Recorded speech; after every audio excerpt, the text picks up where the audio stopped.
Hello aspirants, कैसे हो सब? बढ़िया। आज हम लेक्चर स्टार्ट करेंगे strategies for enhancement in food production, Hindi में खाद्य उत्पादों में वृद्धि की कार्यनीति।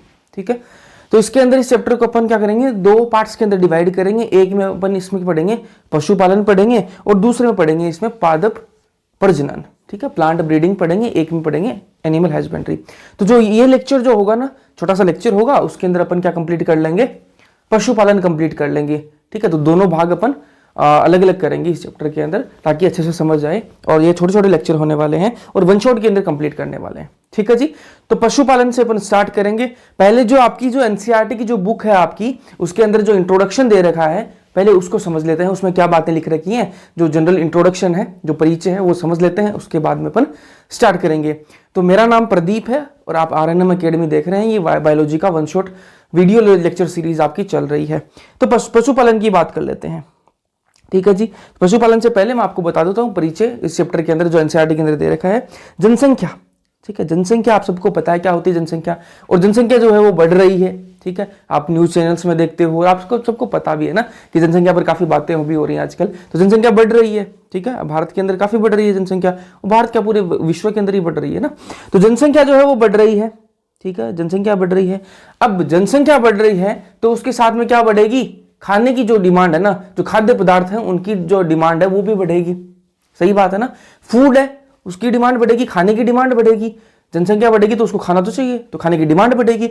अब खाने की डिमांड पूरी कैसे होगी, हमारे पास तो वही तरीके हैं ना उनकी, मतलब जो लिमिटेड है प्रोडक्शन है वो तो लिमिटेड है ना, खेती बाड़ी वो तो लिमिटेड, अपने पास जो जमीन है वो भी लिमिटेड है। तो जो जनसंख्या वो बढ़ रही है काफी ज्यादा, तो उसके लिए खाना कहां से आएगा, खाना तो अपन को यहीं से लेना पड़ेगा ना, कुछ तो जुगाड़ करना पड़ेगा, भूखे थोड़ा ना मरने देंगे सबको। तो उसको क्या करना पड़ेगा, जो खाद्य उत्पादन है ना उसको क्या करना पड़ेगा, बढ़ाना पड़ेगा। जनसंख्या बढ़ रही है तो खाद्य जो उत्पादन है उसको भी बढ़ाना पड़ेगा। अब इस खाद्य उत्पादन को बढ़ा कैसे सकते हैं, दो तरीके हैं जी अपने पास। क्या तरीके हैं, पहला है पादप प्रजनन। क्या है, पादप प्रजनन मतलब प्लांट ब्रीडिंग। प्लांट ब्रीडिंग, जैसे मान लो कि आपके पास जो फसल है उसकी अलग अलग वैरायटी आती है, जिनके मतलब जो खेत वगैरह जो जिनके हैं, और जो मतलब फसल वगैरह बोते हैं उनको पता है कि अलग अलग बीज जो है ना, अलग अलग वैरायटी के आते हैं, उनका नाम भी अलग अलग टाइप के होते हैं। कल्याण, सोना, सोनालिका है ना, अलग अलग टाइप के उनके नाम होते हैं।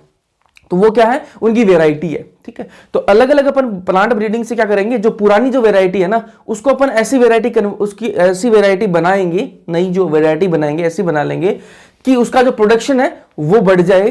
ठीक है, कम एरिया के अंदर, कम जमीन के अंदर अपन को ज्यादा प्रोडक्शन मिल जाए, ऐसा करेंगे। तो वो अपन पढ़ेंगे किसके अंदर, पादप प्रजनन के अंदर, मतलब प्लांट ब्रीडिंग के अंदर पढ़ेंगे। दूसरा जो तरीका है खाद्य उत्पादन बढ़ाने का वो है पशुपालन। क्या है, पशुपालन। अब आपने जो है अन्न है वो तो बना लिया, अनाज बना लिया, लेकिन अब आपको क्या चाहिए, जो डेयरी प्रोडक्ट्स हैं, ठीक है, जैसे दूध, दही, ये भी तो चाहिए ना आपको। तो ये कहाँ से मिलेगा, ये कहाँ से मिलेगा, पशुओं से मिलेगा, पशु से तो दूध आएगा। तो उसके लिए क्या करना पड़ेगा अपन को, पशुपालन। ठीक है, मीट वगैरह ये भी पशु से आएगा, तो उसके लिए भी पशुपालन जरूरी है। तो पशुपालन, ठीक है, पशुपालन से भी क्या बढ़ जाएगा, आपका खाद्य उत्पादन बढ़ जाएगा। ठीक है, यहां तक बातें क्लियर है। पशुपालन को इंग्लिश में कहते हैं एनिमल हस्बेंड्री। क्या कहते हैं, एनिमल हस्बेंड्री। चलो जी, अब बात कर लेते हैं, पहले पशुपालन की बात करेंगे इस लेक्चर के अंदर, उसके बाद अपन नेक्स्ट लेक्चर के अंदर पढ़ेंगे प्लांट ब्रीडिंग को। ठीक है जी, पशुपालन क्या होता है, पशुपालन। ठीक है, पशुपालन जो है ये क्या है, पशु प्रजनन। पशु प्रजनन मतलब इंग्लिश में एनिमल ब्रीडिंग। पशु प्रजनन तथा पशुधन वृद्धि की एक कृषि पद्धति है। ठीक है, क्या है ये, इसके अंदर पशु प्रजनन होगा। ठीक है, पशु प्रजनन कराएंगे अपन। देखो पशुपालन जो है इसके अंदर होता क्या है वो देख लीजिए आप, पशु प्रजनन। ठीक है, पशु प्रजनन कराना है, और साथ में जो पशुधन है उसकी अपन को क्या करनी है, वृद्धि करानी है, पशुधन अपन को बढ़ाना है इसके अंदर। ठीक है, तो ये क्या होता है, आपका पशुपालन होता है। और ये क्या है, कृषि पद्धति है। क्या है, कृषि पद्धति है। ठीक है, ये साइंस भी है और आर्ट भी है। आपकी जो एनसीईआरटी है उसके अंदर ये अलग लिख रखा है, हिंदी वाली के अंदर, इंग्लिश वाली के अंदर अलग है। हिंदी वाली के अंदर लिख रखा है कि वैज्ञानिकों के लिए एक कला है। ठीक है, लेकिन ये ऐसी बात नहीं है। ये क्या है, इसको ऐसा बोलना चाह रहा है कि ये जितनी विज्ञान है ना, जितनी साइंस है उतनी ही ये कला भी है। ठीक है, जितनी विज्ञान है उतनी ये कला भी है। ठीक है, अब बात करें पशुधन। पशुधन होता क्या है, नाम से पता आप समझ गए होंगे पशुधन क्या होता है, लेकिन आपको मैं बता देता हूं पशुधन क्या होता है। जैसे आपकी भैंस हो गई, गाय हो गई, सुअर, घोड़ा, भेड़, ऊंट, बकरी आदि। ठीक है, ये सारे क्या हो गए? पशुधन हो गए। ठीक है, जो पशु है उसको पशुधन बोल दिया। ठीक है, अब अगर इसको अपन पशुधन, ये होता है आपकी भैंस, गाय, बकरी, भेड़, ऊंट, ये सारे पशुधन है। लेकिन अगर इसको अपन विस्तृत रूप से देखें ना, इसको और विस्तृत रूप से देखें, तो इसके अंदर अपन क्या क्या इंक्लूड कर देंगे? इसके अंदर इंक्लूड कर देंगे अपन क्या? कुक्कुट। क्या है? कुक्कुट तथा मत्स्य पालन। कुक्कुट और मत्स्य पालन को भी इसके अंदर क्या कर दिया जाता है? इंक्लूड कर दिया जाता है। इसी के अंदर इसको क्या कर दिया जाता है? शामिल कर दिया जाता है। किसको? मत्स्य पालन और कुक्कुट। कुक्कुट और मत्स्य पालन को भी इसके अंदर क्या कर दिया जाता है? शामिल कर दिया जाता है। अगर अपन विस्तृत रूप से देखें इसको, किसको? पशुधन को। ठीक है, अब कुक्कुट क्या होता है? इंग्लिश में बोलते हैं जिसको पोल्ट्री फार्मिंग। क्या बोलते हैं? Poultry farming. ठीक है, अब पोल्ट्री फार्मिंग क्या आ गया नया वर्ड? मैं सीधी सी भाषा में आपको बताऊं तो आपका जो मुर्गी फार्म होता है ना, उसको ही बोलते हैं पोल्ट्री फार्मिंग। ठीक है, अब इसके अंदर अपन नॉर्मल अपने जो यहाँ होता है ना, वो मुर्गी फार्म ही करते हैं लोग ज्यादातर। आपने देखे होंगे बहुत सारे जगह पर मुर्गी फार्म बने हुए हैं। ठीक है, लेकिन इसके अंदर और कौन कौन से हो सकते हैं? बतख का पालन भी। ठीक है, इसके अंदर टर्की, ठीक है, गीज, ठीक है, ये जो है ना, ये जो जानवर है, इनका जो पालन है वो भी पोल्ट्री फार्मिंग के अंदर ही आता है। लेकिन जो जनरली जो अपन देखते हैं वो किसका देखते हैं? मुर्गी फार्म देखते हैं अपन, और ज्यादातर अपन और क्या किसका देख लेते हैं? कभी कभी बतख का भी दिख जाता है कहीं कहीं। बाकी ज्यादातर अपन को किसका दिखता है? मुर्गी का ही दिखता है। मुर्गी पालन अपन को ज्यादा दिखता है। तो मुर्गी फार्म अपन को देखने के लिए मिलते हैं, सबने देखे रखे होंगे। और मत्स्य पालन क्या होता है? फिशरीज। क्या होता है? फिशरीज मतलब मछलियों का पालन। ठीक है, मछलियों का पालन, मत्स्य पालन। ठीक है जी, फिर आगे चलेंगे। ये आपने पशुधन के बारे में समझ लिया, थोड़ा पशुपालन अपने समझ लिया। अब आगे अपन बात करेंगे। अब बात करेंगे भारत और चीन की, बात कर लेते हैं थोड़ी सी। ठीक है, नहीं लड़ाई झगड़े की बात नहीं करेंगे। भारत और जो चीन है ना, दोनों को साथ में अगर देखें ना, भारत और चीन के अंदर, तो जो पशुधन की जो जनसंख्या है ना, वो कितनी है? भारत और चीन दो ही देश की बात करेंगे। दो ही देश के अंदर, पूरे विश्व के अंदर भारत और चीन की जो जनसंख्या है ना, इंसानों की नहीं, पशुधन की जो जनसंख्या है वो कितनी है? 70%। 70%। मान लो पूरे विश्व के अंदर 100 है, 100 पशुधन है। ठीक है, तो भारत और चीन का अकेले का कितना हिस्सा है? 70%। 70 जो है वो किसकी जनसंख्या है? आपकी भारत और चीन की ही। मतलब जैसे इंसान मतलब जनसंख्या बढ़ाने में लगे हुए हैं ना, उसी पद्धति पर, उसी की नक्शा कदम पर आपकी क्या चल रही है? जो पशु हैं वो भी चल रहे हैं और पशुधन की जनसंख्या बढ़ती जा रही है। ठीक है जी, जनसंख्या बढ़ना तो, पशुधन की तो बढ़ना अच्छी बात है ना, पशुधन तो होना अच्छी बात है। इससे क्या मिलेगा अपन को? दूध, दही, ये भी मिलेगा। लेकिन दिक्कत कहाँ आ रही है? दिक्कत यहाँ आ रही है कि उत्पादकता कितनी है इनकी, प्रोडक्टिविटी कितनी है? सिर्फ और 25%। सिर्फ और सिर्फ कितनी है? 25%। मतलब भारत और जो चीन है, दोनों की जो जनसंख्या है ना पशुधन की, वो तो 70% है पूरे विश्व के अंदर, लेकिन उत्पादकता सिर्फ और सिर्फ 25% पूरे विश्व के अंदर, सिर्फ और सिर्फ 25% है। तो फिर मतलब जो जनसंख्या है वो किसी काम की नहीं है ना, काम की नहीं है ना वो। चलो जी, ये बात हो गई, आपकी एनसीईआरटी में सारी बातें लिख रखी हैं। अब बात करेंगे डेयरी फार्म प्रबंधन। डेयरी फार्म प्रबंधन, इंग्लिश में डेयरी फार्म मैनेजमेंट। ठीक है, कैसे होता है ये मैनेजमेंट, उसकी थोड़ी सी बातें कर लेते हैं। क्या क्या चीजें होनी चाहिए, वो स्टेप्स देख लेंगे कि कौन कौन से स्टेप्स फॉलो करेंगे तो अपन इसको मैनेज कर सकते हैं, किसको? डेयरी फार्म को मैनेज कर सकते हैं। तो पहली बात तो ये कि इसको करते क्यों है अपन भाई? मैनेजमेंट की जरूरत क्यों है? मैनेजमेंट की जरूरत इसलिए है क्योंकि अपन को क्या चाहिए? अपन को दूध चाहिए। अपन को क्या चाहिए? दुग्ध मतलब दूध। ठीक है, तो अपन को क्या चाहिए? दूध चाहिए, तथा उसके उत्पाद के लिए। ठीक है, दूध के उत्पाद कौन कौन से हो गए? आपके दही हो गया, आपकी छाछ हो गई, सर ये सारी चीजें ना, घी हो गया, ये सारी चीजें क्या है? ये दूध के उत्पाद है। ठीक है, तो अपन को दूध और उसके उत्पाद चाहिए, इसलिए अपन डेयरी फार्म मैनेजमेंट कर रहे हैं। अपन को कोई मजा थोड़ी ना आ रहा है ना इतना खर्चा करने में। तो दूध तथा उसके उत्पाद के लिए अपन क्या करते हैं? डेयरी फार्म प्रबंधन करते हैं। सीधी सी बात है ये। ठीक है जी, अब अपन को क्या चाहिए? उच्च दुग्ध उत्पादन चाहिए, मतलब ज्यादा तो अपन को दूध का उत्पादन चाहिए, और उसकी क्वालिटी अपन को क्या चाहिए? अच्छी चाहिए। ठीक है, अच्छी क्वालिटी का दूध चाहिए। ठीक है, उसके अंदर फेट जो है ना, जो फेट है वो अच्छी होनी चाहिए, और साथ में क्या होना चाहिए? दूध जो है ना वो बहुत सारा होना चाहिए, उसका उत्पादन बहुत सारा होना चाहिए। तो उसके लिए क्या क्या करना पड़ेगा आपको? करना ये पड़ेगा जी, आपको अच्छी नस्ल की जो है वो चयन करना पड़ेगा। आपको जो भैंस है, जो गाय है, उसकी नस्ल अच्छी रखनी पड़ेगी। कैसे नस्ल कैसे चूज करोगे? नस्ल चूज करने के लिए आपके पास क्या आपको सोचना पड़ेगा कि भैया जो आप चूज कर रहे हो जो नस्ल, वो आपके एरिया में सरवाइव तो कर पाएगी ना, उस कंडीशन के अंदर, जो आपके एरिया के अंदर जो कंडीशंस हैं उनके अंदर वो अच्छे से सरवाइव कर पाएगी। ठीक है, पहली बात तो ये हो गई। दूसरी बात, उसकी प्रोडक्टिविटी अच्छी होनी चाहिए, उस जो गाय भैंस है उसको जो दूध है ना वो अच्छा देना, मतलब अच्छा होना चाहिए कि हाँ ऐसे नहीं कि 1-2 लीटर दे रही है ना, अच्छी क्वांटिटी के अंदर वो दूध दे, सीधी सी बात है। और बात फिर क्या, ऐसा भी नहीं कि हर तीसरे दिन वो बीमार हो जाए, वो गाय भैंस वो बीमार होती रहे, ऐसा भी नहीं होनी चाहिए। उसके अंदर डिजीज रेजिस्टेंट भी होना चाहिए, मतलब रोग प्रतिरोधक जो क्षमता है ना वो भी अच्छी होनी चाहिए उसकी। ठीक है, तो ये जो क्वालिटीज है ना, ये जिस वैरायटी के अंदर, जिस नस्ल के अंदर ये क्वालिटीज होंगी, मतलब अच्छी क्वांटिटी के अंदर वो दूध देगी, मतलब उसकी रोग प्रतिरोधक क्षमता है वो भी अच्छी होगी, और साथ में क्या होगा, वो आपकी जो क्लाइमेटिक कंडीशंस है उनके अंदर भी वो रह सकती है। तो वो क्या है, आपके लिए वो अच्छी नस्ल है, उसका चयन कर लिया आपने, अच्छी नस्ल की गाय भैंस घर में ले आए जी। अब सिर्फ गाय भैंस लाने से कुछ नहीं होगा, कुछ नहीं होगा। अगर उसको बाहर धूप में ज्यादा धूप लग गई तो वो दिक्कत हो गई, ज्यादा सर्दी लग गई तो भी दिक्कत हो गई, बारिश में खड़ा रख दिया आपने तो भी दिक्कत हो गई। तो उसके लिए क्या करना पड़ेगा, आपको घर बनाना पड़ेगा। उसके लिए क्या करना पड़ेगा, उसके लिए घर बनाना पड़ेगा। तो दूसरी जो स्टेप है क्या है, अच्छी देखभाल करनी पड़ेगी आपको। आपने घर में एक अच्छी सी आप गाय भैंस की नस्ल तो ले आए, लेकिन अब उसको क्या करना पड़ेगा, उसकी आपको देखभाल करनी पड़ेगी। देखभाल करने के लिए सबसे पहले क्या होना चाहिए, एक अच्छा सा घर होना चाहिए। किसके लिए, आपके लिए नहीं, जो गाय भैंस है उनके लिए भी घर होता है। जो गांव से है ना, जिनके पास गाय भैंस है वो इस चीज से रिलेट कर पाएंगे कि गाय भैंस के लिए अच्छा सा घर होना चाहिए। उसके बाद में उसकी पानी की व्यवस्था होनी चाहिए। ठीक है, पानी की व्यवस्था होनी चाहिए कि मतलब टाइम पर उसको पानी पिला दिया जाए। ठीक है, उसकी मतलब खाने की व्यवस्था होनी चाहिए, उसकी बात करेंगे। तो चारे की जो गुणवत्ता तथा मात्रा, ठीक है, जो चारा आप खिला रहे हो उसकी गुणवत्ता अच्छी होनी चाहिए, और उसकी मात्रा कितनी देनी है। ऐसा भी नहीं कि मतलब आप बहुत ज्यादा खिला दिया, एक चीज खिला दोगे तो उसकी दिक्कत हो जाएगी। तो उसकी मात्रा जो है ना वो कितनी क्या देनी है वो भी आपको पता होनी चाहिए। तो ये तीसरी स्टेप होगी। उसके बाद में सफाई तथा स्वास्थ्य, आसपास के में सफाई भी अच्छी रखनी चाहिए आपको। ठीक है, उनकी जो आपकी जो पशुधन है उसकी सफाई भी आपको करनी है। ठीक है, और जो हाइजीन है, ठीक है, जो स्वास्थ्य है उसका भी आपको ध्यान रखना है। ठीक है, स्वास्थ्य का ध्यान कैसे रखोगे, गाय भैंस है वो बोल के तो बताएगी नहीं। ठीक है, तो उसके लिए क्या करना पड़ेगा, रेगुलरली आपका जो डेयरी फार्म है वहां पर किसकी विजिट होनी चाहिए, कौन आना चाहिए रेगुलरली, मतलब 1 महीने में 1 बार तो विजिट होनी चाहिए। किसकी होनी चाहिए, जो पशु चिकित्सक है ना, पशु चिकित्सक जो है उसके द्वारा नियमित जांच होनी चाहिए आपके जो पशु हैं उनकी, ताकि जो भी कोई अगर उनके अंदर कोई भी बीमारी हो रही है तो अर्ली स्टेज के अंदर पता लग जाए और उसका उपचार हो सके। ठीक है, तो ये सारे मैनेजमेंट के जो तरीके हैं वो मैंने आपको बता दिए, ये आपके एनसीईआरटी में लिख रखा है। फिर बात करें कुक्कुट फार्म प्रबंधन की बात करेंगे।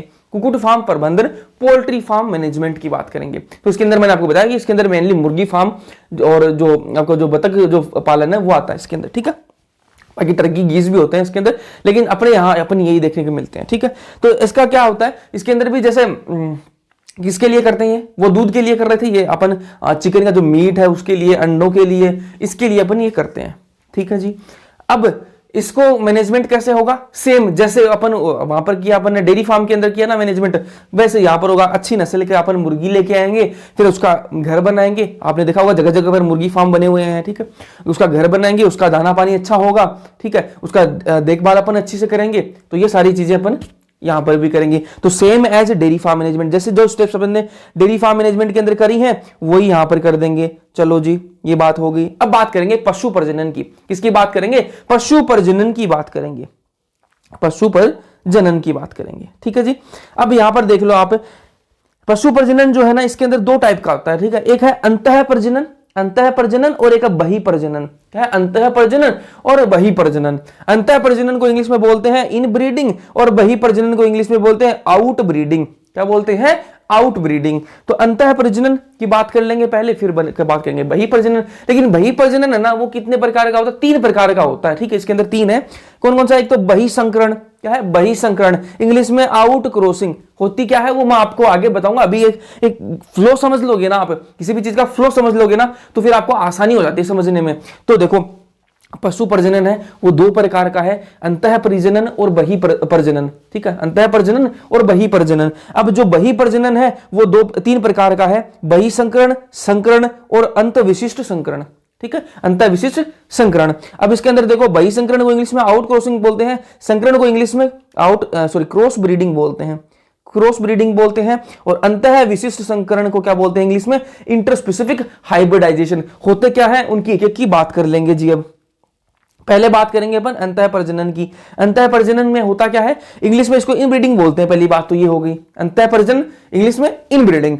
अब इसके अंदर होता क्या है, इसके अंदर भैया संगम होगा। संगम होगा किस किस के बीच में संगम होगा, समान नस्ल के बीच में संगम होगा, ठीक है, समान नस्ल के बीच में क्या होगा, संगम होगा। इसके अंदर ध्यान में रखना यह बात कि जो आपका अंतः प्रजनन होता है इसके अंदर समान नस्ल के बीच में, एक ही नस्ल के बीच में क्या होगा, संगम होगा, ठीक है जी। लेकिन वो जो एक ही नस्ल है ना उसके अंदर भी कंडीशन है। उसके अंदर कंडीशन क्या है कि उनके जो पूर्वज है वो सामान्य होने चाहिए, उनके जो पूर्वज हैं वो सामान्य होने चाहिए, जो नर और मादा है वो एक ही नस्ल के होने चाहिए, और उनके जो पूर्वज है ना वो भी सामान्य होने चाहिए।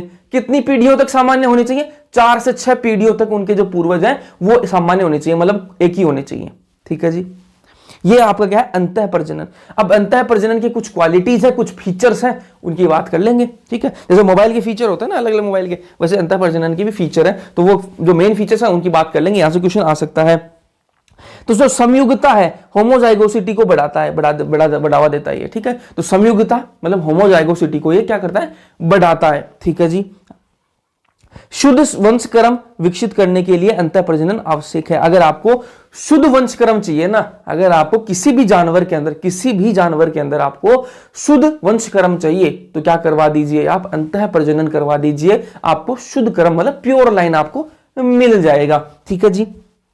फिर क्या है, अंतः प्रजनन हानिप्रद अप्रभावी जीन को उद्भाषित करता है जो चयन द्वारा निष्कासित किए जाते हैं। जो अंतः प्रजनन की एक सबसे अच्छी क्वालिटी है ना वो क्या है, इसका जो सबसे अच्छा फीचर है वो क्या है, जो है ना जो हानिप्रद जो अप्रभावी जो जीन होते हैं ना, जो हानिप्रद अप्रभावी जो जीन है ना, ठीक है, जो रिसेसिव जो जीन्स है ना, हार्मफुल रिसेसिव जीन्स है इंग्लिश में, हार्मफुल रिसेसिव जीन हिंदी में हानिप्रद अप्रभावी जो जीन है, उनको क्या कर देता है, ये उद्भाषित करता है, मतलब एक्सपोज कर देता है, उनका पता लग जाता है अपन को कि हाँ ये भैया हानिप्रद अप्रभावी जीन है। तो अपन क्या करेंगे, फिर उसको चयन करके उसको बाहर कर देंगे, निष्कासित कर देंगे, ठीक है। ये किसकी खूबी है, अंतः प्रजनन की। वापस से सुनो, अंतः प्रजनन की खूबी है, क्या खूबी है, वो खूबी ये है कि वो क्या करता है, हानिप्रद अप्रभावी जीन को क्या करता है, उद्भाषित कर देता है। उद्भाषित मतलब एक्सपोज कर देता है, मतलब दिखा देता है, दुनिया के सामने ला देता है कि भैया ये जो जीन है ना ये क्या है, हानिप्रद अप्रभावी जीन है, इसको आप बाहर निकाल दीजिए।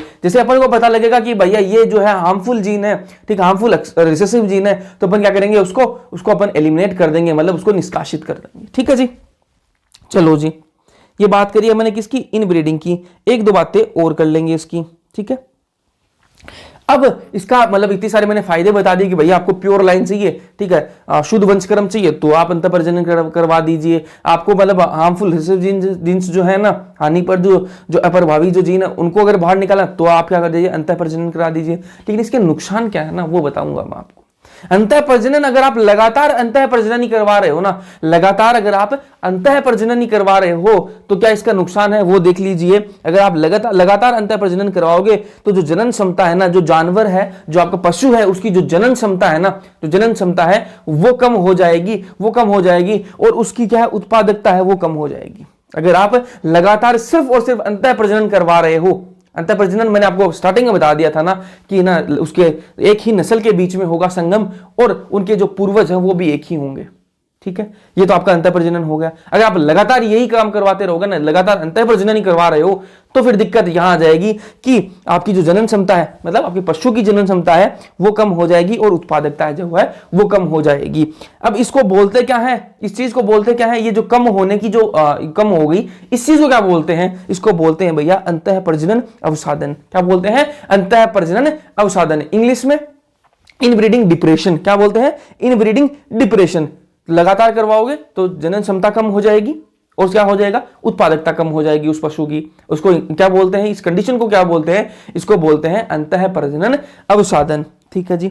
अब आगे चलो, पहला कंप्लीट कर लिया अपन ने, पशु जो आपका प्रजनन था उसके अंदर अपन ने पहला कंप्लीट कर लिया। क्या कंप्लीट कर लिया, अंतः प्रजनन कंप्लीट कर लिया। अब उसके अंदर दूसरा जो पार्ट था वो क्या था, बही प्रजनन, उसकी बातें कर लेंगे। बही प्रजनन इंग्लिश में आउट ब्रीडिंग। अब आउट ब्रीडिंग मतलब बही प्रजनन के अंदर 3 मैंने आपको बताए थे। पहला है इसका बही संकरण, बही संकरण की बात कर लेंगे। आउट क्रॉसिंग, आउट क्रॉसिंग होता क्या है इसके अंदर? इसके अंदर भैया संगम होगा, किस किस के बीच में संगम होगा? एक ही नस्ल के बीच में संगम होगा, एक ही नस्ल के बीच में संगम होगा। तो अब आप बोलोगे भैया कि अभी आपने थोड़ी देर पहले बताया कि अंतः प्रजनन जो है ना उसके अंदर भी एक ही नस्ल के बीच में संगम है, और अभी आप बता रहे हो कि जो बहिसंकरण है इसके अंदर भी आपका एक ही नस्ल के बीच में संगम है। तो डिफरेंस क्या हुआ, उनके अंदर क्या डिफरेंस है? तो हमने कहा कि डिफरेंस भैया ये है कि यहां पर एक ही नस्ल के बीच में संगम तो हो रहा है, सामान्य नस्ल तो है, लेकिन उनके जो पूर्वज है ना वो यहां पर अलग अलग हैं, जबकि अंतः प्रजनन के अंदर उनके पूर्वज जो है ना वो सामान्य थे, उनके जो पूर्वज हैं वो सामान्य थे। लेकिन यहां पर जो कोई जो है सामान्य पूर्वज नहीं होना चाहिए, यहां पर पूर्वज सामान्य नहीं होना चाहिए। कब तक नहीं, कहां तक नहीं होना चाहिए? 4 से 6 पीढ़ियों तक कोई सामान्य पूर्वज नहीं होना चाहिए। मतलब आपको गोत्र पूरे टालने हैं आपको, ठीक है, आपको नानी का सारे गोत्र डालने हैं, वो टालते हैं ना शादियों में, ठीक है, वैसे सारे यहाँ पे पशु में भी डालने हैं। तो 4 से 6 पीढ़ियों तक कोई भी सामान्य पूर्वज नहीं निकलना चाहिए। सामान्य पूर्वज हो गया ना तो फिर वो आपका बहिसंकरण नहीं है, ठीक है। यहां तक दोनों में डिफरेंस पता लग गया ना, नस्ल एक ही है लेकिन यहां पर पूर्वज अलग अलग है और वहां पर पूर्वज सामान्य थे, ठीक है। अब आगे चलो जी, इसकी कुछ खूबियां हैं, कुछ फीचर हैं, ठीक है, वो आपको मैं बता देता हूं किसके, बहिसंकरण के। क्या है? दुग्ध उत्पादन क्षमता जिन पशुओं की कम है, ठीक है, जिन पशुओं की दुग्ध उत्पादन की जो क्षमता है वो कम है ना, उनके लिए जुगाड़ है, ठीक है। मतलब कोई पशु है जिसकी वजह दुग्ध जो क्षमता है ना, दुग्ध उत्पादन की क्षमता है वो कम है, तो उसके लिए क्या कर सकते हैं अपन? उनके लिए यह प्रजनन विधि सर्वश्रेष्ठ मानी जाती है, ठीक है। कोई पशु है उसकी जो दुग्ध उत्पादन क्षमता है, दूध का जो उत्पादन है की जो क्षमता है वो कम है, तो उसके अंदर क्या करवा दीजिए आप?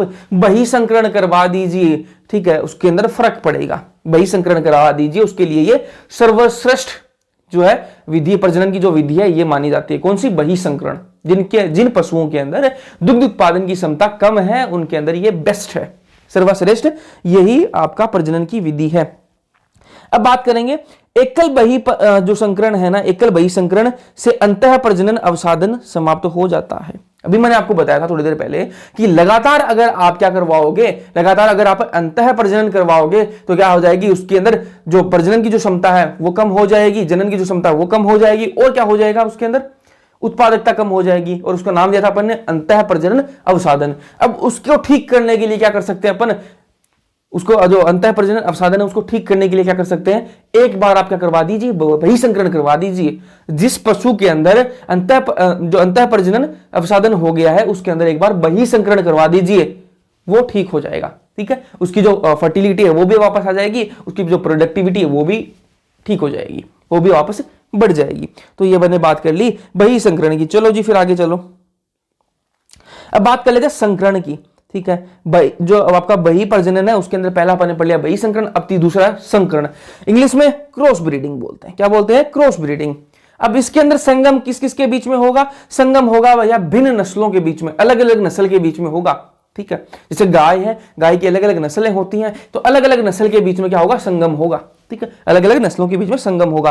अब इसका जो मेन फीचर है वो क्या है? इसके अंदर मेन फीचर ये है भैया, इसकी खूबी ये है कि दो विभिन्न नस्लों से वांछनीय गुणों के संयोजन में सहायक होता है, ठीक है। अपन को क्या करना है? अपन को भैया दो डिजायरेबल कैरेक्टर चाहिए, ठीक है। एक मेल के अंदर है, मान लो एक नस्ल का मेल है, उसके अंदर भैया क्या है? उसके अंदर रोग प्रतिरोधक क्षमता है, ठीक है। और एक जो नस्ल है उसके अंदर क्या है? उसकी दो दूध देने की जो क्षमता है ना वो बढ़िया है, ठीक है। तो अपन को क्या चाहिए?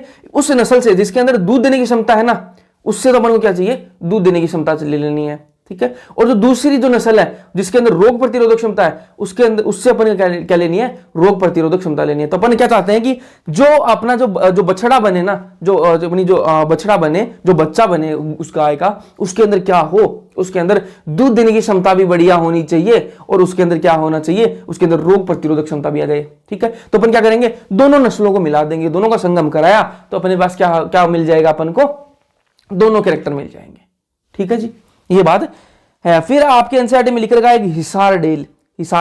हिसारडेल क्या बवाल है? हिसारडेल ये है जी भेड़ की नस्ल है। ये क्या है? हिसारडेल क्या है? भेड़ की एक नस्ल है, ठीक है। और इसका विकास कहां हुआ? इसको डेवलप कहां किया गया है? पंजाब के अंदर। ध्यान में रखना, यहां से क्वेश्चन आ सकता है। हिसारडेल क्या है? भेड़ की नस्ल है, और इसको जो डेवलप है वो कहां किया गया है? पंजाब के अंदर, ठीक है जी। किस किसके मिलन से हुई है, किस किसके संगम से हुई है ये? बीकानेरी ईव्स और मराइनो रैम्स, ठीक है, बीकानेरी ईव्स और मराइनो रैम्स के संगम से हिसार डेल बनी है, और ये क्या है? भेड़ की एक नस्ल है, और पंजाब के अंदर ये बनाई गई है, ठीक है। बीकानेरी जो ईव्स है वो क्या है? इसके अंदर फीमेल है, और जो मराइनो रैम्स है वो क्या है? मेल है, ठीक है जी, यहां तक समझ गए। अब अपन बात करेंगे अंतः विशिष्ट संकरण की। अंतः विशिष्ट संकरण, इंटरस्पेसिफिक हाइब्रिडाइजेशन इंग्लिश में, ठीक है। इसके अंदर क्या होता है? दो विभिन्न प्रजातियों के नर तथा मादा पशुओं के मध्य संगम कराया जाता है। इसके अंदर अलग अलग प्रजाति के बीच में संगम होगा, दो अलग अलग प्रजाति के बीच में संगम होगा। तो आपने इसके अंदर जो फेमस एग्जाम्पल है वो आपने सुना होगा और आपने देखा भी होगा, खच्चर, ठीक है, इंग्लिश में म्यूल बोलते हैं इसको। तो जो खच्चर है ना, वो किसका एग्जाम्पल हो गया? आपका अंतः विशिष्ट संकरण का, ठीक है। इसके अंदर अलग अलग जो नस्ल हो गई, ठीक है, जो घोड़ी है उसकी नस्ल अलग है और गधा है उसकी नस्ल अलग है, ठीक है, दोनों के संगम से क्या हुआ? खच्चर हुआ, ठीक है। तो ये इसका एग्जाम्पल हो गया। चलो जी आगे चलते। अब बात करेंगे कृत्रिम वीर्य सेचन की। किसकी बात करेंगे? कृत्रिम वीर्य सेचन, ठीक है। इंग्लिश में आर्टिफिशियल इंसेमाइनेशन की बात करेंगे। इसके अंदर होता क्या है? जो सिलेक्टेड जो मेल है ना, सिलेक्टेड मेल को सिलेक्ट कैसे करेंगे भैया? जो सुपीरियर मेल होगा, ठीक है, जो सुपीरियर मेल होगा उसको सिलेक्ट करेंगे। सुपीरियर मेल का मतलब जिसकी कदकाठी अच्छी होगी, जिसके अंदर रोग प्रतिरोधक क्षमता अच्छी होगी, ठीक है, उसको अपन क्या करेंगे? सिलेक्ट कर लिया, ठीक है, कि भैया ये वाला मेल है ना, ये वाला अच्छा है, इसको अपन ने सिलेक्ट कर लिया। एक मेल ले लिया अपन ने। एक सिलेक्टेड फीमेल, एक फीमेल ले ली, वो फीमेल जिसकी दूध देने की क्षमता अच्छी है, रोग प्रतिरोधक क्षमता अच्छी है, ठीक है, एक उसको ले लिया, ठीक है जी। अब जो सिलेक्टेड मेल है, जो अपन ने मेल सिलेक्ट किया, जो सुपीरियर मेल अपने सिलेक्ट किया है, उसका क्या ले लेंगे अपन? वीर्य ले लेंगे। क्या ले लेंगे? वीर्य ले लेंगे सिलेक्टेड मेल से। अब उस वीर्य को क्या करेंगे अपन? उस वीर्य को अपन इंजेक्शन में भरेंगे और कहां डाल देंगे? जो सिलेक्टेड फीमेल है उसके जनन पाथ में उसको इंजेक्ट कर देंगे। कहां इंजेक्ट कर देंगे? जो अपन ने सिलेक्टेड फीमेल अपनी, ठीक है, जो जिसके अंदर दूध की क्षमता है ना वो अच्छी है, दूध उत्पादन की क्षमता अच्छी है, उसके अंदर रोग प्रतिरोधक क्षमता अच्छी है, तो उसके अंदर अब क्या कर देंगे? उसके अंदर ये वीर्य इंजेक्ट कर देंगे, ठीक है। तो जो प्रोजिनी जो होगी ना, जो बछड़ा होगा, जो बच्चा होगा, वो क्या होगा? उसके अंदर क्वालिटी अच्छी होगी, ठीक है। और ये वीर्य अपन क्या करेंगे? एक तो एक वीर्य की जो है ना, ये जो अपन ने वीर्य लिया है, जो अच्छा जो मेल है ना, जो सिलेक्टेड जो सुपीरियर मेल है, इसे जो वीर्य लिया अपन ने, इसको क्या कर सकते हैं अपन? या तो इसको तुरंत काम में ले लिया, ठीक है, वीर्य अपन ने सिलेक्ट मेल से लिया और तुरंत इसको जो सिलेक्टेड फीमेल है उसके जनन पाथ के अंदर इसको ट्रांसफर कर दिया। एक तो ये कंडीशन हो गई। या फिर इसको क्या कर सकते हैं अपन? फ्रोजन कर सकते हैं। मतलब इसको क्या कर सकते हैं अपन? फ्रोजन करके, मतलब इसको इंग्लिश में, हिंदी में लिख रखा है हिमीकृत कर सकते हैं इसको, या फिर इंग्लिश में फ्रोजन कर सकते हैं, ठीक है। और फिर इसको क्या कर सकते हैं अपन? दूसरी जगह पर भी काम ले सकते हैं। मतलब ये काम हुआ कहां पर? मान लो ये काम हरियाणा के अंदर हुआ, ठीक है, हरियाणा के अंदर कोई मेल था, सिलेक्टेड मेल था, मतलब अच्छा मेल था, और जैसे गाय की बात करें तो सांड था, अच्छा सांड था, ठीक है, तो उससे अपन वीर्य ले लिया। अब उसको चाहिए अपन को ले जाना राजस्थान के अंदर, तो वहां पर अपन को गाय के अंदर वो इंजेक्ट करना है, ठीक है, तो उसके लिए अपन क्या कर सकते हैं? इसको फ्रोजन के लिए लेके जा सकते हैं, इसको हिमीकृत करके और फिर इसको वहां पर लेके जा सकते हैं, ठीक है। तो अब अगर आप आपके घर में मतलब गाय भैंस वगैरह आप रखते हो तो आपको अपने मतलब ये तो आजकल इंजेक्शन के थ्रू होता है, मतलब जो वेटनरी डॉक्टर आता है या फिर जो वेटनरी जो नर्स वगैरह वो आते हैं और उसके बाद में क्या करते हैं? वो इंजेक्शन के थ्रू जो है फर्टिलाइजेशन करवा देते हैं, ठीक है जी, या आपने देखा भी होगा। तो वो क्या है? फ्रोजन वीर्य ही होता है, ठीक है। तो वीर्य का जो उपयोग है वो तुरंत भी कर सकते हैं, या फिर इसे हिमीकृत फ्रोजन कर बाद में प्रयोग में कर सकते हैं। चलो जी फिर आगे बात करेंगे एमओईटी की। एमओईटी क्या बवाल है? इंग्लिश इसकी फुल फॉर्म बताऊं मैं आपको, तो multiple ovulation embryo transfer technology है ये। Multiple ovulation embryo transfer technology, नाम से पता लग रहा है मल्टीपल ओव्यूलेशन मतलब बहुत सारे ओव्यूलेशन होंगे, बहुत सारे ओवम बनेंगे और क्या होगा? एम्ब्रियो जो है उसको अपन ट्रांसफर करेंगे बाद में, नाम से पता लग रहा है, ठीक है। हिंदी में इसको बोलते हैं भ्रूण अंतरण, ठीक है, क्या बोलते हैं? भ्रूण अंतरण। अब इसके अंदर क्या होगा भैया? एक सुपीरियर काऊ ले लिया अपन ने, एक सुपीरियर काऊ ऐसी गाय ले ली अपन ने जिसके अंदर उसकी दूध देने की क्षमता अच्छी खासी है, अच्छा खासा दूध देती है वो, और क्या करती है वो? उसके अंदर रोग प्रतिरोधक क्षमता भी अच्छी है, ठीक है। तो अपन को उसका जो मतलब चांसेस क्या होते हैं कि उससे जो उसके जो बच्चे होंगे, उस गाय के जो बच्चे होंगे वो क्या होंगे? उनके अंदर भी वो क्षमता आनी चाहिए, ठीक है। अब क्या होगा अगर अपन नॉर्मल तरीके से कराएंगे तो एक गाय है, ठीक है, तो वो एक ही बच्चा देगी, ठीक है, उसके लिए अपन को वेट करना पड़ेगा कितने महीने? 9-10 महीने उसके लिए वेट करना पड़ेगा, ठीक, करना पड़ेगा ना, और बच्चा भी ले अपन को एक, तो इसको क्या कर सकते हैं अपन, इसको बढ़ा सकते हैं, ठीक है। जो बच्चे हैं उनका नंबर बढ़ा सकते हैं। कैसे बढ़ा सकते हैं वो देखिए, सुपीरियर काऊ ले ली अपन ने, अच्छी वाली गाय ले ली, ठीक है। अब उसके अंदर क्या करेंगे, एक इंजेक्शन लगा देंगे। क्या करेंगे, एक इंजेक्शन लगा देंगे। कौन सा इंजेक्शन लगाएंगे, वो हार्मोन का एक इंजेक्शन लगाएंगे, उसके अंदर हार्मोन का एक इंजेक्शन लगाएंगे। और उसकी कैसा हार्मोन होगा, FSH like activity, FSH like activity वाला जो हार्मोन है वो अपन डाल देंगे। एफएसएच क्या होता है, फॉलिकल स्टिमुलेटिंग हार्मोन होता है, और इसके जैसा काम करने वाला जो हार्मोन है ना, उसका एक इंजेक्शन लगा देंगे, ठीक है। उसका जैसे ही इंजेक्शन लगाएंगे तो क्या होगा, जो सुपीरियर जो काऊ है ना, जो अच्छी वाली जो गाय है ना, वो क्या करेगी, 6 से 8 एग प्रोड्यूस करेगी। क्या करेगी, 6 से 8 एग प्रोड्यूस करेगी। जो गाय, जिस गाय को एक एग प्रोड्यूस करना होता है ना, वो इस इंजेक्शन के बाद में क्या करेगी, 6 से 8 एग प्रोड्यूस कर देगी। क्या करेगी, 6 से 8 एग प्रोड्यूस कर देगी। अब मान लो इसने 8 एग प्रोड्यूस कर दिए, ठीक है जी। अब क्या कराएंगे अपन, फर्टिलाइजेशन करवा देंगे। फर्टिलाइजेशन किससे करवाएंगे, सुपीरियर मेल से। और गाय जो है ना, गाय अपन ने सुपीरियर काऊ ली है, तो सुपीरियर मेल होगा बुल, ठीक है। जो अच्छा वाला जो सांड है ना, वो लेंगे, उससे अपन क्या करेंगे, फर्टिलाइजेशन करवाएंगे। तो अपने पास 8 एग है, तो 8 एग फर्टिलाइज हो जाएंगे। 8 एग क्या हो जाएंगे, फर्टिलाइज हो जाएंगे। 8 एग फर्टिलाइज हो गए, और उसके बाद में 8 से 32 सेल स्टेज जब आएगी ना, जब ये एम्ब्रियो बन जाएंगे, 8 जो ओवम है ये एम्ब्रियो बन जाएंगे, और उसके बाद में जो 8 से 32 सेल की जो स्टेज आएगी, तब अपन क्या करेंगे, उसको नॉन सर्जिकली उसको बाहर निकालेंगे। कैसे बाहर निकालेंगे, जो सुपीरियर काऊ है उसके अंदर से अपन नॉन सर्जिकली, ध्यान से सुनो ये बात, क्योंकि क्वेश्चन के अंदर आपको वो सर्जिकली बोल के आपको कंफ्यूज करेगा, लेकिन आप नॉन सर्जिकली याद रखो। उनको कैसे रिकवर करेंगे, नॉन सर्जिकली अपन बाहर निकालेंगे उन बच्चों को, उन एम्ब्रियो को बाहर निकाला, ठीक है। अभी बने नहीं है वो, और उनको बाहर निकाल के किसके अंदर डालेंगे, सरोगेट मदर्स के अंदर ट्रांसफर कर देंगे। किसके अंदर, सरोगेट मदर्स के अंदर ट्रांसफर करेंगे। और सरोगेट मदर कौन होती है, ठीक है, जो मतलब बच्चे को अंदर रखती हैं, ठीक है, लेकिन बच्चा उनका होता नहीं है। तो अपन क्या करेंगे, सरोगेट मदर किसको बनाएंगे, जो गाय ऐसे घूम रही है बाहर है, जिनके मतलब दूध देने की क्षमता अच्छी नहीं है, ठीक है, ऐसे घूम रही है, लेकिन वो बच्चे को मतलब रख सकती हैं, अपने गर्भाशय के अंदर रख सकती हैं, ठीक है, अपने पेट के अंदर रख सकती हैं। तो उनको क्या करेंगे, 8 को गाय को पकड़ के लाए, और उसके अंदर वो जो बच्चा सुपीरियर काऊ से अपन एम्ब्रियो निकाला है, उसको अंदर अपन ट्रांसफर कर दिया दूसरी गाय के अंदर। ऐसे अब क्या कर लेंगे, 8 गाय के अंदर 8 एम्ब्रियो ट्रांसफर कर दिया, ठीक है।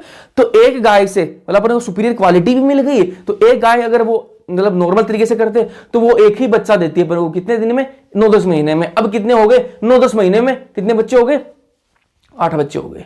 अब 8 बच्चे 9-10 महीने में ऐसे मत मानो, क्योंकि ये तो एक राउंड कंप्लीट हुआ ना, एक राउंड कंप्लीट है। लेकिन अब जैसे ही वो बच्चे बाहर निकल गए सुपीरियर काऊ से, तो अब क्या होगा, वो सुपीरियर काऊ वो तो फ्री हो गई ना, उसके अंदर तो कुछ नहीं है, तो उसको नेक्स्ट राउंड के लिए उसको तैयार कर लिया जाएगा। उसके अंदर फिर नेक्स्ट राउंड के उसके अंदर ऐसे चलेगा, ठीक है। तो 9-10 महीने के अंदर मतलब ऐसे ज्यादा बच्चे प्रोड्यूस कर सकते हैं सुपीरियर काऊ से। ये तरीका है, ये होती है MOET। चलो जी, फिर आगे चलते हैं।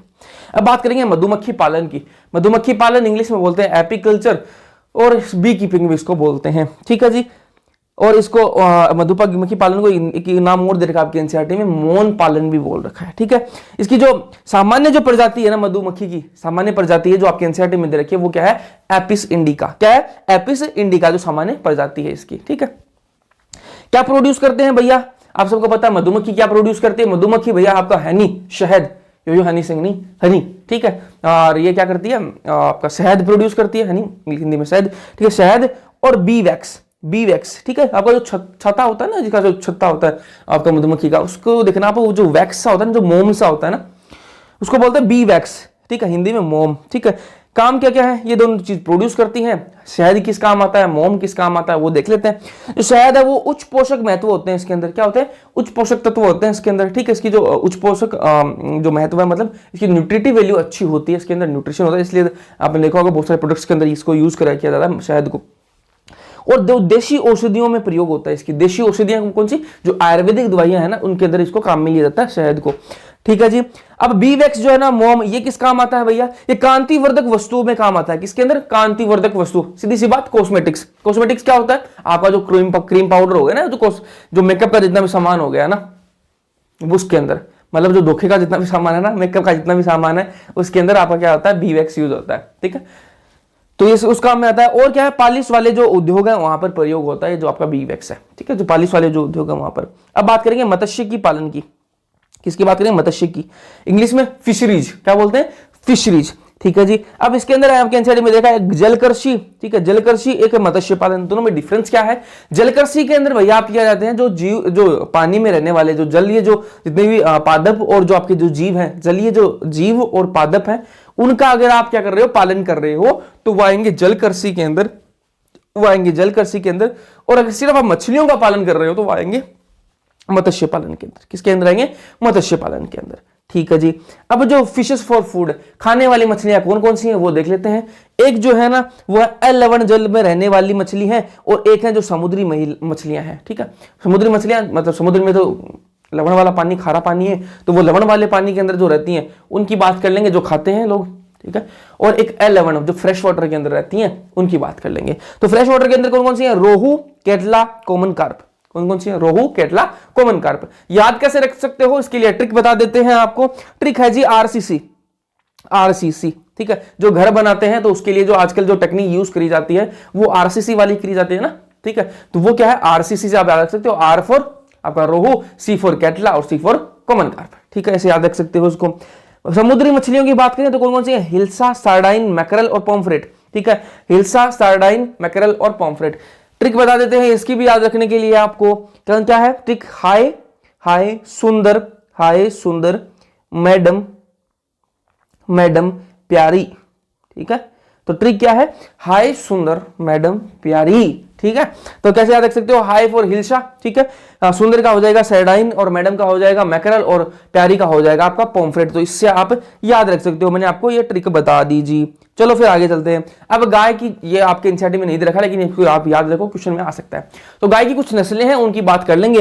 तो गाय की नस्लें, देसी नस्ल कौन कौन सी है वो देख लो। देसी नस्ल कौन कौन सी है? गिर है, रेड सिंधी है, साहिवाल है, हालीकर है, थार पारकर है, हरियाणा है, देवनी है। कौन कौन सी है? देवनी है। ठीक है, लियोनी नहीं है, देवनी है। ठीक है, विदेशी नस्ल की बात करेंगे। फिर विदेशी नस्ल कौन कौन सी है? जर्सी है, ठीक है, होल्स्टीन फ्रीशियन है, ब्राउन स्विस है, रेड डेन है। ठीक है जी। अब आपको पूछ लिया जाए कि ऐसी कौन सी गाय है, ऐसी कौन सी गाय है जिसका हाईएस्ट मिल्क प्रोडक्शन है, जो सबसे ज्यादा दूध देती है, ऐसी कौन सी गाय की नस्ल है जो सबसे ज्यादा दूध देती है? तो उसका नाम है भैया होल्स्टीन फ्रीशियन। क्या नाम है? होल्स्टीन फ्रीशियन। ठीक है, हाईएस्ट मिल्क प्रोडक्शन है इस गाय का। ठीक है, इस जो नस्ल है इसका हाईएस्ट प्रोडक्शन होता है होल्स्टीन फ्रीशियन का। अब अपन ने गाय की बात कर ली तो भैंस नाराज हो जाएगी, तो भैंस की नस्ल भी कुछ बात कर लेते हैं। भैंस की नस्लें देख लेते हैं। तो कौन कौन सी है? मुर्रा है, ठीक है, सूरती है, जाफरबाली है, बादावरी है, महसाना है, नागपुरी है, तोड़ा है, नीली रवि है। तो अब अपन ने गाय के अंदर बताई थी मैंने आपको कि भैया उसके अंदर सबसे ज्यादा दूध होता है किसके अंदर? आपकी होल्स्टीन फ्रीशियन के अंदर। लेकिन अब भैंस की नस्ल कौन सी है जिस जो सबसे ज्यादा दूध देती है? वो है आपकी मुर्रा। ठीक है, तो जो हरियाणा यूपी है यहाँ पर आपको मुर्रा भैंस जो ना खास करके हरियाणा के अंदर आपको बहुत देखने के लिए मिलती है ना। तो जो मतलब कई गानों में भी आई है ना मुर्रा जो भैंस है इसका, और हरियाणा में झोटी भी बोलते हैं इसको। ठीक है, तो मुर्रा जो है ना इसका जो हाईएस्ट मिल्क प्रोडक्शन है, सबसे ज्यादा दूध ये देती है, हाईएस्ट मिल्क प्रोडक्शन। और देखने में ये अलग ही लगती है ना, एकदम से मतलब एकदम से कलर भी इसका काफी डार्क होता है ना, और मतलब अच्छी खासी होती है, मतलब बॉडी भी अच्छी खासी दिखती है इसकी। ठीक है, तो ये नस्ल है। ये अपन ने बात कर ली, पशुपालन की पूरी बात हो गई है। तो अपना चैप्टर आधा कंप्लीट हो चुका है आपका, strategies for enhancement in food production. Next lecture के अंदर अपन बात करेंगे किसकी? पादप प्रजनन की, प्लांट ब्रीडिंग की बात कर लेंगे। तो चैप्टर अपन कंप्लीट कर लेंगे। हाँ, सारी चीजें अपन कवर करने की कोशिश की है। जैसा भी लेक्चर लगे कमेंट सेक्शन में कमेंट कर देना, जहां भी समझना है तो वो बता देना। और डिस्क्रिप्शन में इंस्टा हैंडल दे रखा है, वहां पर फॉलो करने की कोई जरूरत नहीं है। मेरे को फीडबैक दे सकते हो, कुछ पूछना तो पूछ भी सकते हो। ठीक है, तो वहां पर बता देना, जैसे भी आपको इंप्रूवमेंट जहां भी लगेगी तो इंप्रूवमेंट की गुंजाइश हमेशा रहेगी, आप बोलोगे वैसे कर लेंगे। डिस्क्रिप्शन में टेलीग्राम चैनल का हैंडल भी दे रखा है, तो वहां पर आप जरूर से ज्वाइन कर लीजिएगा। वहां पर नोट्स वगैरह वो आपको मिलेंगे, माइंड वेब्स वगैरह भी आपको अब मिलने शुरू हो जाएंगे। ठीक है, तो लेक्चर जैसा भी लगा आपको तो कमेंट सेक्शन में कमेंट करके जरूर बताओगे कि आपको लेक्चर कैसा लगा, और अच्छा से पढ़ाई करते रहो। नेक्स्ट लेक्चर के अंदर मिलते हैं। Thank you so much.